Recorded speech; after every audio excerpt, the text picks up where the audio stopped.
Assalamualaikum warahmatullahi wabarakatuh. Halo sahabat KBP, balik lagi bersama saya Winanda Fitriani di podcast RSKBP. Pada kesempatan kali ini kita kedatangan narasumber dari salah satu petugas PIPP atau petugas pelayanan informasi dan penanganan pengaduan BPJS Kesehatan di Rumah Sakit Karya Bakti Pratiwi. Halo, selamat datang Mbak Amel. Hai Mbak Winanda, selamat datang. Halo sahabat KBP, perkenalkan saya Amel, petugas PIPP atau Pelayanan Informasi, Penanganan dan Pengaduan di Rumah Sakit Karya Bakti Pratiwi. Oke, baik. Sebelumnya makasih Mbak Amel sudah menyempatkan waktunya untuk datang di podcast ini. Iya. Nah, Mbak Amel, aku mau tanya-tanya sedikit ya Mbak ya. Boleh. Biasanya informasi apa saja sih yang diberikan oleh petugas PIPP di rumah sakit ini? Biasanya pasien itu datang ke pelayanan informasi atau petugas PIPP untuk menanyakan kepesertaan atau aktif tidaknya BPJS pasien tersebut. Gitu. Selain menanyakan kepesertaan, pasien itu datang untuk menanyakan perubahan data atau perbedaan data di KTP atau di BPJS-nya tidak sesuai. Nanti saya bantu untuk konfirmasi ke petugas BPJS-nya. Seperti itu. Nah, untuk kepesertaan BPJS ya Mbak ya, aktif atau tidaknya itu biasanya karena apa sih Mbak? Nah itu banyak karena pertama itu contohnya pelayanan aktif karena premi atau gitu. pasien itu lupa bayar BPJS-nya. Yang sering terjadi sih itu, atau kalau misalkan untuk BPJS yang PBI atau BPJS yang gratis dari pemerintah itu kenapa tiba-tiba non-aktif. Nanti saya bantu koordinasi juga sama petugas BPJS-nya. Nah, gitu, baik. Nah, biasanya kalau ada ibu hamil ya Mbak ya, yang mau melahirkan. Nah, itu tuh biasanya pembuatan BPJS bayinya itu sebelum atau sesudah? Nah, itu yang sering ditanyakan oleh ibu-ibu hamil. Nah, untuk BPJS bayi, jika ibu melahirkan di rumah sakit, itu nanti untuk BPJS-nya kita bantu daftarkan setelah dedenya lahir.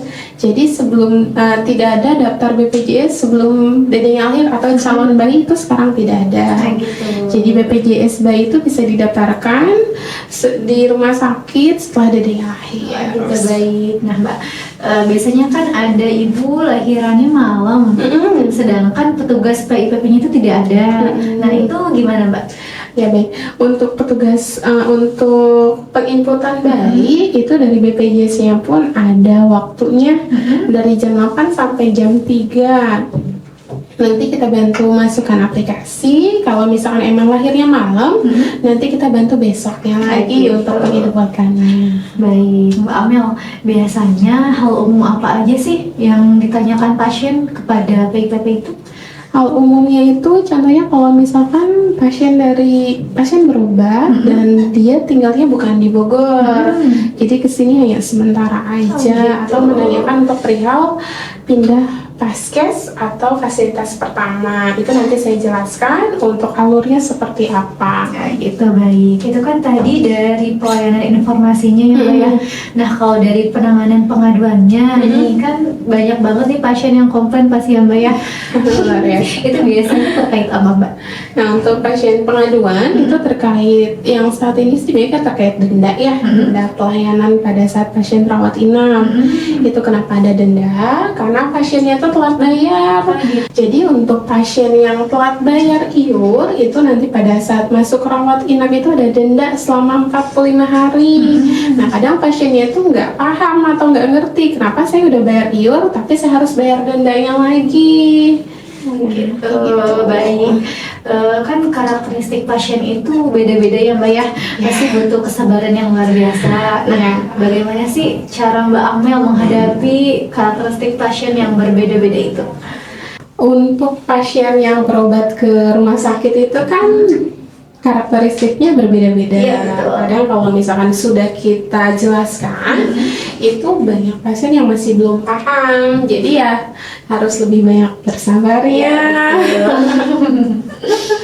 Nanti saya bantu jelaskan pelan-pelan. Kalau misalkan emang masih belum jelas atau pasiennya itu nggak ada pendamping, biasanya nanti saya kasih nomor handphone PIPP supaya keluarganya bisa menghubungi saya langsung.